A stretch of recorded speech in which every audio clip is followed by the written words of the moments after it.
Hello, and welcome to the Disc Dungeon, where we put you on to musics and melodies in the deepest, darkest dungeons of your computer disk. I'm your co-host, Joe Dove, and with me as always, Julian Valencia. And if there's one thing we love talking about, it's music.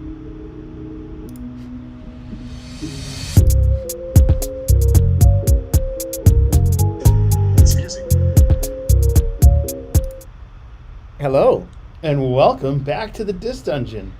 I'm your co-host, Joe Dove, and with me as always, Julian Valencia. Julian Valencia. I think they heard that already, though. I like to reimagine the intro. In other words, he wants you guys to understand that he's Joe Dove. Yeah, and he's Julian Valencia. And I'm Julian Valencia. Yeah, it's totally awesome. I mean, if you're at episode 25 and you're joining us for the first time, then I understand. But otherwise, if you don't know our names by now, yeah, it's kind of a lost cause. I don't really know if we can be friends, to be honest. But you should definitely subscribe. Guys, we have an episode today called Power Solo. Power Solo. And the reason why it's called Power Solo has nothing to do with the fact that he's a solo artist in this perspective that we're introducing them in this venture, but because they're both artists that were in bands that did solo projects, and one of them did various projects solo. Yeah. Well, I mean, do you think the audience would have understood from the beginning that Power Solo meant a solo artist? I think so. Some people might. You wouldn't know. Okay. Okay. But this is why we're here, though. It is. And we're excited to bring you this episode today. Guys, episode 25. Last week, Joe, you put me on to Steve Winwood. Back in the high life. Back in the high life. Yes. Because it brought such fond memories of my childhood. In the good old sections of the 80s where I only knew about, not having to pay bills and the struggles and having all of my family alive. That was a nice time for me. You soon find out that life is hard. Mm-hmm. This adulting is hard. Guys, this album came out in 1986. Steve Winwood was part of what band? He was part of Traffic, and he was with some other bands too, the Dave Parsons Project and a couple other things. Okay. Well, I've definitely heard, prior to listening to this album, I've heard Higher Love, which is song number 1 on the album, and I'm assuming that's like the single. Yeah. I'm assuming that's the one, because I've never heard any other song other than that one, and it's a dope song. Mm-hmm. Give me a higher love. Oh. So you guys have probably heard that too. And if you've watched the episodes, you notice that a lot of times I don't really know what music, I don't know what he's putting me on to. I've never heard these people before. I think sometimes it's the same with him. Yeah, because I don't seek modern music. I just kind of roll with it. Okay, well, I'm going to bring you back in the high life, okay? Yeah. Guys, so the album was great. I appreciate, when it comes to music from the 70s, 60s, 50s, 80s, 90s, I appreciate the musicianship that goes into that went into music. Now there's a lot, people rest more on fewer elements and more MIDI digital electronic elements, right? Yeah. So that's a lot more prevalent now, but it's always nice to hear a band. It's always nice to hear a really good band. Mm-hmm. And yeah, I would say that that's probably Higher Life would probably be the only song that really stuck out to me. Mm-hmm. The other ones I liked. Like I was jamming out to an 80s vibe, and he did it very well. I like also that it's in the 80s, and in the 80s, these sound effects and these electronic elements really started to make their way into music, especially in hip hop and in like 80s like dance music, I would say. Yeah, started really coming. We're gonna go meet a Tech Noir and dance. That's remember that Gunship that I put you onto a couple episodes before? That was also a throw I just found out to the Terminator. Tech Noir was the name of the club that you danced in the 80s. Okay. From the Terminator movie, yeah. Okay. So that's why it had like a double meaning. I didn't even know. It was great. Well, again, if you haven't watched the episodes, then you don't know what he's talking about. So, go back. We got 25 of them. You can go back, skim through however you like to consume your content. Overall, I will give this album a 8. I think that everything in terms of what you wanted from an album back in the 80s, and songs that still that are classics that I would listen to today, even 20 plus years down the road. Um, that's important for me when I'm listening to music, especially if you're giving me something from back in the day. There's classic elements in there. Um, I would say that it got an 8 and not a 10 or a 9, because it's just not, you know what I mean. I don't see myself listening to the album other than the first song, really. The first song I liked on Spotify. It's gonna come up in my playlist. It's they're gonna the algorithm is gonna figure me out. I feel so violated. Yeah. Um, but overall, I think the rest of them kind of, like, there were some high points, but they started so good with that Higher Love. And Yeah. It was so catchy that I think it set a bar for me that the other songs didn't meet. But maybe that's just me looking at it in the wrong way. Who knows? It's my opinion, so get off my back. It's the Spencer Davis Group. That's the other band he was in. Spencer Davis Group. And he also jumped in Blind Faith as well. Cool. Yeah, I mean, and so this week I did a little different with you. Andre, You left everyone in suspense and didn't tell us. always. Yeah, You better expect that. You better expect that this episode too. Yeah. And by the way, the beautiful people would love to see you more in this shot right now. Oh yeah. Yeah. I started moving all over the place. Look, here, look at this. Look at this. Oh. Wow. Wow, Joe. Wow, amazing. It's amazing. so flexible. Yes. Oh man. Andre 3000. Mhm. This is a gentleman who was part of who is and is not, and whenever they do music, he started off with another guy named Big Boy, and they started a band called Outkast. Oh, that's where Big Boy's from? Yeah. Oh wow. Well, there we go. So Big Boy and Outkast went to high school together. Graduated Oh. high school with the deal with, I think it's Atlantic Records. Right off, literally coming right out of high school. They're both dope. They made dope music during Outkast. Yeah, Big Boy did an album with Fantagram. Interesting. There you Yeah. go. So, Andre 3000 specifically, though, Mhm. is somebody who I wanted to put you on. And so, since Andre 3000, since he's gone solo, he kind of never really went solo. He just pretty much has been working with various artists throughout the years. And so I put you on to a couple of his tunes. He released an EP with 2 songs. Mhm. Well, I'll let you talk on that. Correct. And he also dropped a few songs that I showed you that are not albums, but they're bodies of, they're pieces of work. So let me know what you thought. So let me tell you that I love jazz, and basically this is a jazz EP. However, the second track, the second song on the EP from SoundCloud, has a 17-minute track. It's basically experimental jazz, and it's a lot of fun if you can handle different instruments playing at different paces. So that's just a welcoming and a warning.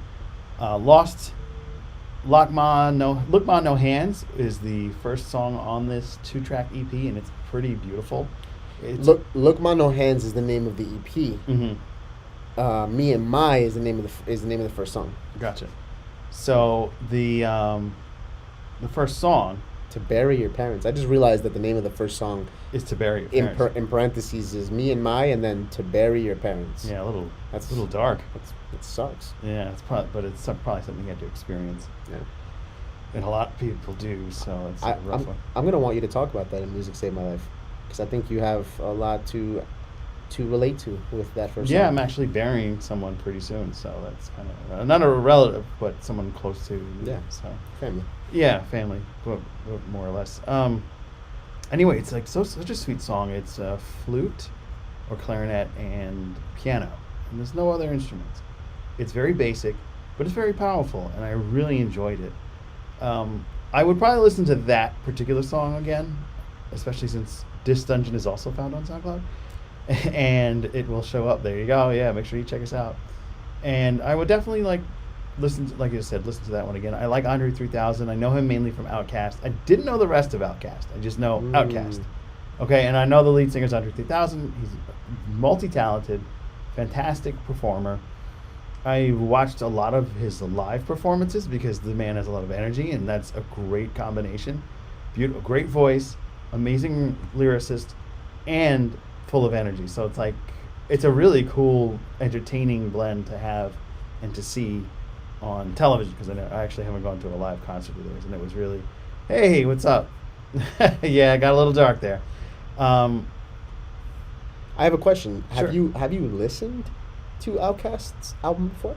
yeah, I mean, I know the hits like Hey Ya. Yeah. Um, But have you gone? But you haven't dived deep. No, I haven't into dived deep down Outkast. to the dark depths of my discs to listen to Outkast albums. I So own one of their albums. So how's this? How's this? Because we were just talking about how I don't put you on to anything, and people are salivating, itching to know what next week's episode will embody. Mm-hmm. And I will tell you right now that next week I am going to put you on to Outkast. No.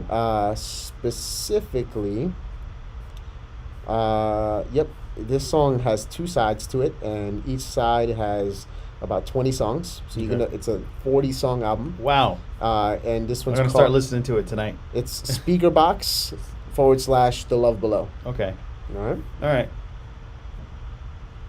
Yeah, but back to this album that was put onto on the SoundCloud, the experimental second half, 17 minutes long, a lot of fun, mainly because it's chaotic, and that's how jazz is a lot of the times. Because some of my favorite jazz artists, even the modern ones today, they have their pace and everybody sticks to the pace, but the instruments are kind of going at the same time, but not in a melody that you're used to, especially in like prog rock or like Steve Winwood or 80s music. You know, it's not arranged the same way. It's kind of arranged a little bit all over the place, and it's fun. And when you have that as an entire 17 minutes, it's like a 17-minute jam session. Yeah. It's like, hey, let's experiment. Let's see what sounds good, and let's stick to it. And if it all works out, we're going to remain that way. And that's what I felt like this was, and it was a lot of fun. Yeah, I was researching while I was researching what songs to give you or what to recommend, what to put you on. Mm-hmm. There was this article stating that a lot of people have this question about like, oh, when is Andre 3000 going to release a body of work? Mm-hmm. And in his response, he's like, honestly, music to me now is just me doodling and getting it on voice recording. Right. So that's kind of what that was, right? It was kind of like, obviously it's Andre 3000, so he can tell James Blake, he can tell, he can tell John Mayer to come and jam with him, so it's going to be great. But it's essentially like he put out his phone, he put out a mic in a room, jammed out for 17 minutes, and it was like, oh, let me put this on SoundCloud. and it sounds great. Yeah, it was very good. Like I said, I was surprised. I'm going to give it an 8. Okay. Give what a 8? The EP? SoundCloud part EP. Okay, yeah. cool. Yeah, but it was weird that you played one of the spots that he guest on somebody else's album, and that was just so epic. And then going from that range from jazz to that, it was just kind of I guess it was like shocking because there was so much going on in the jazz EP. Yeah. To go into something more arranged, it's like yes, melodious. Joe specifically is referring to By Design. It was a song on Kid Cudi's album Passion, Pain, and Demon Slaying. Mm-hmm. And actually, Andre 3000 named himself Andre Benjamin in this song. This, I mean, I don't understand why. I mean, I guess he just decided to go by another alias. But man, just like you said, he really can switch it up. Yeah. Yeah, he's multi-talented. He knows how to play a lot of instruments. He can rap, he can sing, and he can do anything. Yeah.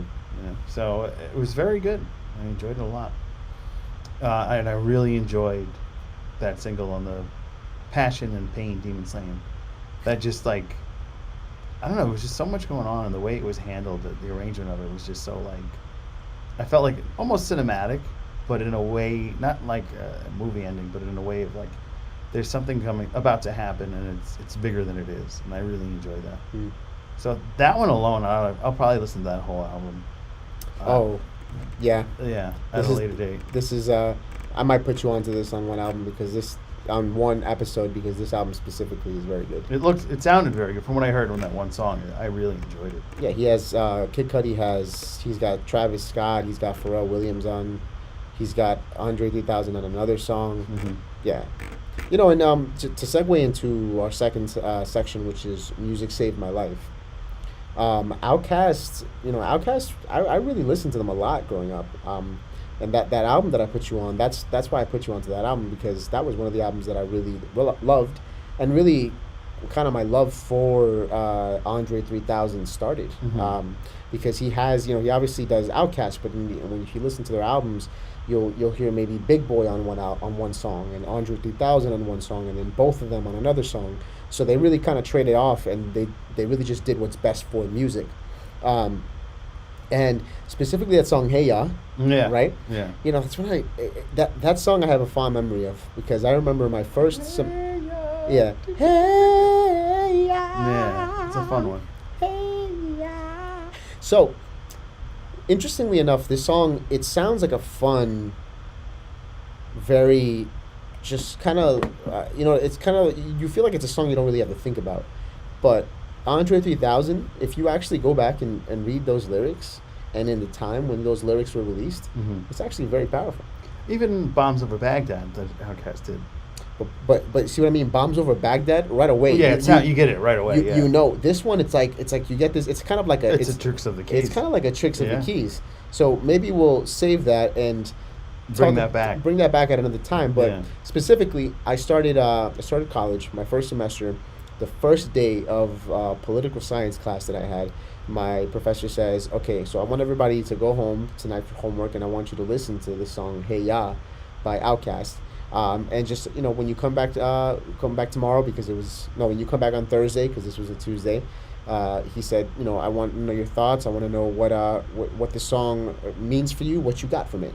And the second class, we ended up dissecting it, and he ended up really breaking it down for us, and we understood what Andre was saying, and it was great. And we're gonna save that. I'm gonna save all this nice juicy information for our next Tricks. It'll be nice, separate and plump, ready for you to teat off of. Juicy for the next episode. Yeah, and for the future. And another song specifically, when the feature he did on Frank Ocean's album, Pink Matter. Yeah. Man, that's another song that I just I have still not stopped listening to it since that album came out. And specifically, they, a lot of people don't notice this, but him and Frank Ocean are really good at doing this, where they'll be singing, and their melodies go off key. They go off tune. Where in a traditional theoretical sense, they're not hitting the right note. But because they do it at such a time, it's about their timing, the way they go off key and then they come back in key when it matters. It you don't even notice that it's happening, but it's adding a texture to that melody that you can't otherwise get, because that note that's wrong is resonating weirdly with the rest of the instrumental, and it still sounds amazing. So anyways, Andre 3000, if you guys haven't noticed, is somebody who has influenced my writing, who's influenced my melodies, the people he's worked with, and the obscure type of music he's done is something that's really influenced my music. It's really in a way given me the courage to just kind of be myself and just play around and have fun. It's interesting that there's a connection between Andre and Steve Winwood. Most people wouldn't see that immediately, but Steve Winwood also appeared a lot on various other artists' albums. He's shown up on the Dire Straits. He's shown up on his brother actually worked on the Dire Straits album. Steve Winwood has showed up with Eric Clapton. He showed up with Phil Collins on some of his work. He's appeared in a lot of different bands. He's also been in of the band Blind Faith and Go, and he's popped up in a lot of different on a lot of different albums, playing various instruments or singing, because he's got a really great singing voice. And much like Andre 3000, people seek out Steve Winwood because of his multi-talented, bluesy, jazzy tones. And I think that it's a really interesting connection between the two, unknowingly. Yeah, I think, and this will be a good segue into our next section, Behind the Beat, where we talk about beats behind Battlestar Galactica. Anyways, we'll get the cloud out of the way, guys. I'm part of a company called Audios. Our IG handle is Made by Audios. We're a production company. We work with artists in a way where we're developing these artists. We're not only working on their music, we're working on their image. We're working on the whole package, what it takes to be a musician. We start with the music and we go all the way to launch with you. So if you're interested in that type of work and that type of involvement, or if you just want to come in and record your vocals to a beat that you have, come in. We're in Brooklyn, 84 Wither Street, Williamsburg to be specific. And the other two members of my company are Joel and Henry. We founded the company together, and we're basically pulling from Henry, who went to school for music, who is classically trained. We have Joel, who is our audio engineer, and I come from more of an artistic background. I'm more kind of like an artist turned producer type of situation. But this behind the beat section, I wanted to talk about what me and Suemi did yesterday. Oh. So Suemi is one. We have a marketing team at Audios as well. Suemi is our social media content manager, and I hung out with her yesterday. Because she is also a prolific writer. So I am involving her. She has a lot of involvement in the lyrics and the melodies that I'm writing on this album. Mm-hmm. So yesterday we made a decision to write outside. So outside of the studio? Outside in the outside. Okay. So we met up in Harlem because this was hell up in Harlem. Yeah, a middle point for us. We ended up going to, we were on the west side, and we were just sitting at this basketball court. Just sitting at this basketball court. There were tons of people around. We set up a camera. We had my speaker and my phone, and we were just playing the beats that I have and writing to them, refining lyrics, things of that nature. And at one point, we found ourselves taking a walk. We took a 15-block walk going downtown on Amsterdam Avenue. And we just got this idea where we're, you know what, let's just start recording what we hear around us. Maybe we can use it in music. Maybe we can, and as we're walking, we start really, we kind of start really paying attention to the sounds around us. We walk into a thrift store and there's just this banging cumbia playing.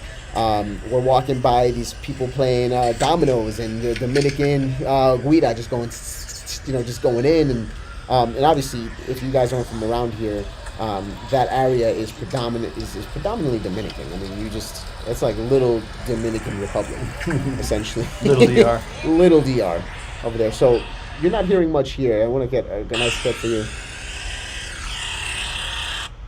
I just interest high grass.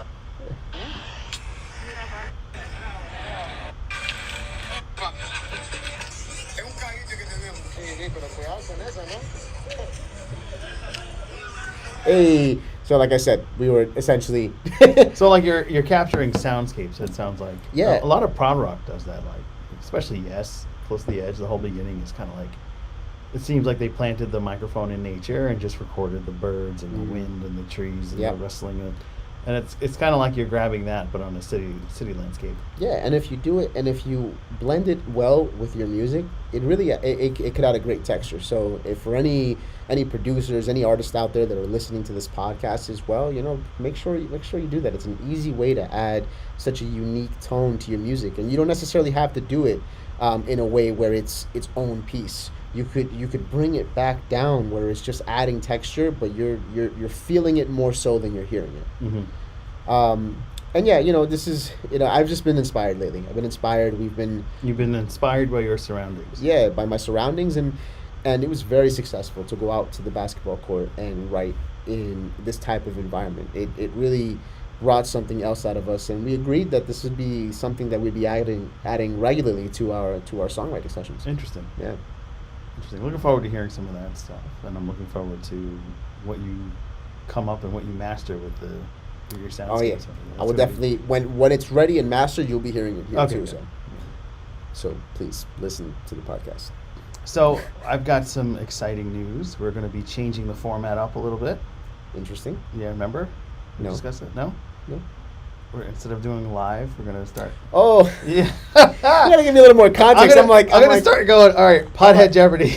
I'm like, what wait, did what? we just talk about? I'm like, what's going on? Hey, what are we doing? I'm not ready. So visually, we experimented with something. It worked on my computer, didn't work here. We're gonna start going into a new fray.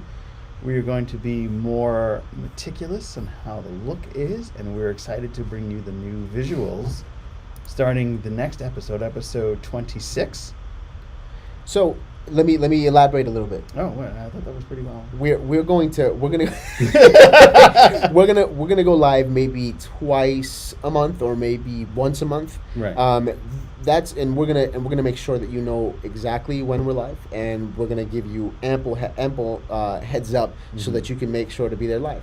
But you will still be getting a video on YouTube, and you will still be getting your podcasts every week. That format is not changing. Correct. Yeah. So what? It turns out I had some really amazing equipment, and I want to thank my friend Mark Foibel. Mark Foibel, thank you so much. No.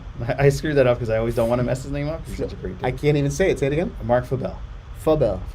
Okay. Awesome. I believe it's French. Correct me if I'm wrong, Mark. Foibel. Guy's amazing. He's a visual expert. He's an amazing photographer. So you might want to think about him the day you get married, and if you guys are doing headshots or something like that, call up EOS Photography. That's out in Pennsylvania, but they drive around he drives around the tri-state. He's not shy. Great guy. Put me onto some information that I could use some of the equipment that I had sitting around for this, and it could even bring out a better quality video. So what we're going to do, there was a couple of things that we missed, and we were trying to bring that to you today, but we're going to bring that to you next week. And just get ready. Did you end the live stream? No, live stream's there. Okay. Gotcha. Tricks of the keys, guys. Oh, man. I didn't need to say any of the intros this week. I had to get to talk. So Tricks of the Keys this week. Now, if you don't know, Tricks of the Keys is what is like double entendre, double meanings, lyrics that you misheard, that type of thing. And it's one of the fun parts. And I'm going to be talking about Walking the Dog by Rufus Thomas. Walking the Dog has a quadruple double meaning. So it's, if you don't know how to do it, I'll show you how to walk the dog. That can mean taking your pet for a walk. Or it can mean, it's a common yo-yo trick. Do you remember yo-yos? Oh, yeah, walk the dog. Yeah. I mean, I feel like is it like kind of like sexual too? Oh, well, that was two. So that was two? Third meaning. Yeah, because that's what came to mind first. Oh, wow. So the third meaning is when a guy gets a girl to fondle his penis. And then the main meaning in this song is a female performing oral sex, a.k.a. fellatio. That used to be slang, walking the dog. Walking the dog. I mean, that's a really weird... But I guess, I mean, it's the same, like, movement, right? I don't know. I don't do that stuff. I mean... I'm a good Christian. Good night, folks! Thank you for coming to our show. Yeah, we're canceled. So, yeah, get ready next week. We're super excited. We're going to be back at it. We're going to have a specific time. You got to follow the Dis Dungeon podcast Instagram, and then we'll tell you when the videos are going to be released. And then if you watch the videos, you're watching them more on point, and then when you listen to the podcast, you get all the extra wondrous sounds and soundscapes that Joel enters all the way from the United Kingdom, and that usually comes out a week or two later. So looking forward to all the changes, and I'm super excited to take it to the next level visually with you here on the YouTube. And thanks again, Mark, for the information and the lessons on some of the things that I already had and that can do much more. Cool. Well, guys, this was episode 25, Power Solo. Peace. Deuce. Should we just tell you again, my name is Julian And I'm Joe Dub. You can follow me to be seen on Instagrams. And you can follow me at Julian Valencia on Instagram, and you can follow me at Made by Audio. Made by Audio. And bye. Damn.